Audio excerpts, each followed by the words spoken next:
Salut tout le monde, j'espère que vous allez bien. On se retrouve aujourd'hui pour une vidéo qui est très attendue et qu'on m'a beaucoup demandé, c'est la vidéo sur la rotation des cultures. Alors la rotation, c'est un mode de culture ancestral qui part du principe que chaque type de culture a des besoins différents et ne puise donc pas les mêmes éléments dans le sol. Pour ne pas épuiser la fertilité du sol, on considère qu'il ne faut pas faire revenir les mêmes légumes au même endroit d'année en année. Ce principe de rotation des cultures n'est pas nouveau. Dans une vidéo de la saga médiévale, je vous avais parlé de deux techniques de rotation des cultures. L'assolement biennal, qui consistait à séparer le champ en deux parties, l'une cultivée et l'autre laissée en jachère, en alternant d'une année sur l'autre.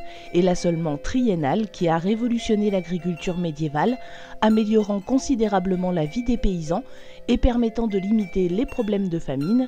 Au lieu de séparer le champ en deux parties, on le séparait en trois parties, ce qui permettait de cultiver chaque année les 2/3 du champ plutôt que la moitié.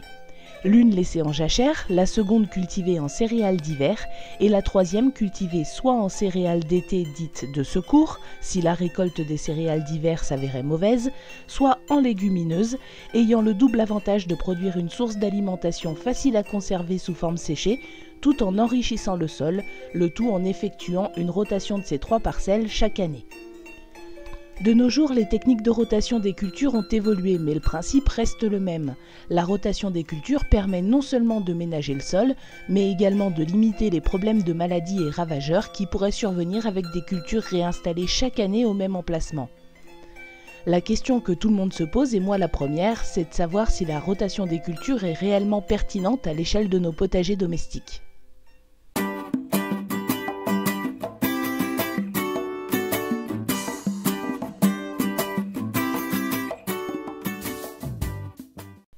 Le principe de rotation des cultures est efficace, ça, il n'y a aucun doute là-dessus. Dans le cas d'un agriculteur ou d'un maraîcher qui cultive des grandes surfaces, souvent en monoculture, la rotation me semble non seulement pertinente, mais même indispensable. En revanche, à l'échelle d'un potager familial, dans lequel on veille à préserver un sol vivant, dont on entretient régulièrement la fertilité par des amendements et des apports réguliers de matière organique, où l'on cultive une grande diversité d'espèces et de variétés différentes, est-il toujours pertinent de se préoccuper de la rotation des cultures ? C'est une question rhétorique, je prétends pas avoir la réponse. En revanche, ce que je peux dire, c'est que réaliser un plan de potager en tenant compte de la rotation des cultures peut vite tourner au casse-tête. Et si on commence à se préoccuper des associations de cultures, ça peut devenir carrément cauchemardesque. Mais prenons les choses dans l'ordre, la rotation des cultures dans un potager familial, comment ça marche ? Si vous tapez rotation des cultures dans Google Images, vous trouverez tout un tas de schémas qui à première vue se basent sur un principe simple. On divise le potager en 4 parties plus ou moins égales et on divise les légumes en 4 grands groupes, ceux dont on a parlé dans la vidéo précédente sur les besoins des plantes. Le premier groupe, c'est les légumes grains ou légumineuses, également appelés fabacées, c'est les fèves, les pois, les haricots, etc. Le deuxième groupe, c'est les légumes feuilles, donc c'est les légumes dont on consomme le feuillage, choux, épinards, blettes, laitues, etc. Les légumes racines ou bulbes sont les légumes dont on consomme la racine, comme les betteraves, les radis, les pommes de terre, les carottes, les navets, et aussi les légumes dont on consomme le bulbe, donc les oignons, les échalotes, etc. Et le quatrième groupe, c'est les légumes fruits, donc les légumes dont on mange les fruits, comme les tomates, les aubergines, les courgettes, les concombres, etc. A noter quand même que certains cultivent les bulbeuses avec les légumes fruits et non avec les légumes racines, les deux sont valables en termes d'association. Dans chacune de nos 4 parties, on va cultiver un groupe de légumes.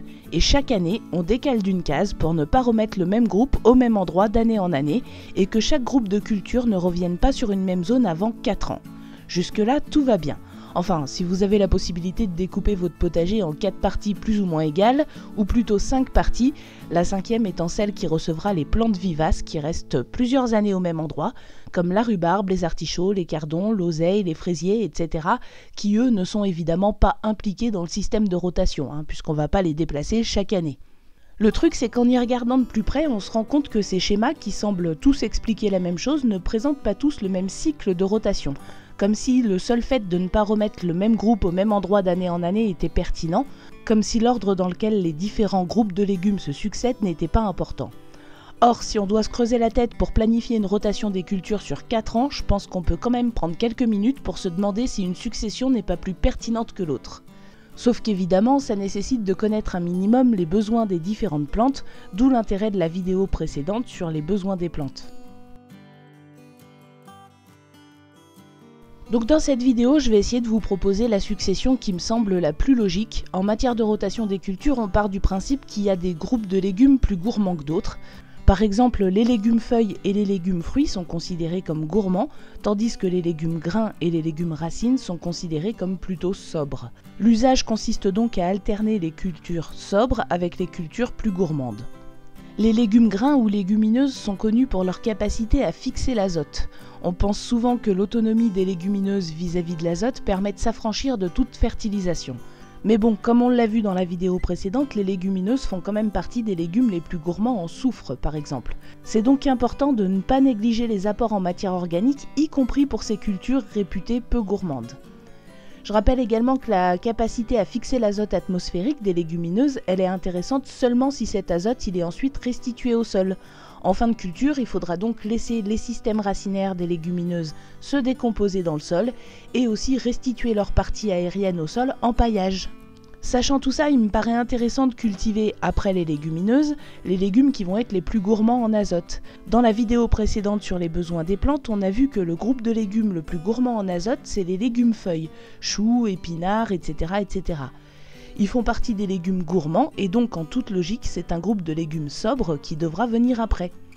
Les légumes racines sont les plus gourmands en phosphore, mais ils sont considérés comme peu épuisants pour le sol et leur système racinaire leur permet d'aller chercher les nutriments en profondeur. C'est donc eux qui viendront après les légumes feuilles et on terminera ce cycle avec une culture gourmande, les légumes fruits, qui aiment particulièrement la potasse. Chaque année, on décale le tout d'une case et ainsi de suite. Chaque groupe de légumes ne reviendra donc pas à la même place avant 4 ans. Plutôt facile, non ? À voir ça comme ça, on pourrait presque penser que les amendements et autres engrais verts sont inutiles. Sauf que, comme on l'a évoqué dans la vidéo précédente sur les besoins des plantes, il y a des exceptions dans chaque groupe. Par exemple, les légumes les plus gourmands en soufre sont les légumineuses, mais les brassicacées et les aliacées, respectivement légumes feuilles et bulbes, le sont aussi. Les légumes feuilles sont les plus gourmands en azote, mais on sait que les cucurbitacées et les pommes de terre, respectivement légumes fruits et racines, le sont aussi. Les légumes fruits sont gourmands en potasse, mais les pommes de terre, légumes racines, le sont aussi. La rotation des cultures, c'est donc pas une solution miraculeuse qui permet de répondre à tous les besoins des plantes et de s'affranchir de toute fertilisation. Elle reste intéressante, à condition de veiller à amender correctement les parcelles, afin que les cultures particulièrement gourmandes puissent trouver ce dont elles ont besoin. Les pommes de terre et les cucurbitacées notamment demandent une attention toute particulière. Ma conclusion, ce sera donc la même que celle de la vidéo précédente. Le plus important d'après moi, c'est de privilégier les apports réguliers en matière organique, comme le compostage de surface et le paillage, avec des apports ponctuels de fumier ou de bon compost, notamment dans les parcelles destinées à accueillir les cultures gourmandes ayant des besoins particuliers.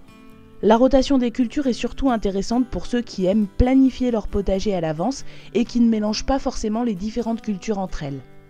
J'espère que cette vidéo vous aura permis d'y voir un peu plus clair dans tout ça et surtout qu'elle vous aura permis de réfléchir à la façon la plus pertinente, on va dire, de faire se succéder les cultures entre elles plutôt que de prendre n'importe quel petit schéma sur internet et de le suivre à la lettre sans se poser plus de questions que ça puisque, comme on l'a vu, ces schémas qui ont l'air de dire tous la même chose, en fait ils disent pas tout à fait la même chose.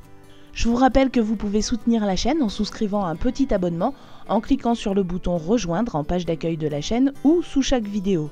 Je remercie encore une fois toutes les personnes qui l'ont déjà fait, je vous souhaite à tous un excellent week-end et en attendant la prochaine vidéo, moi je vous dis à très bientôt.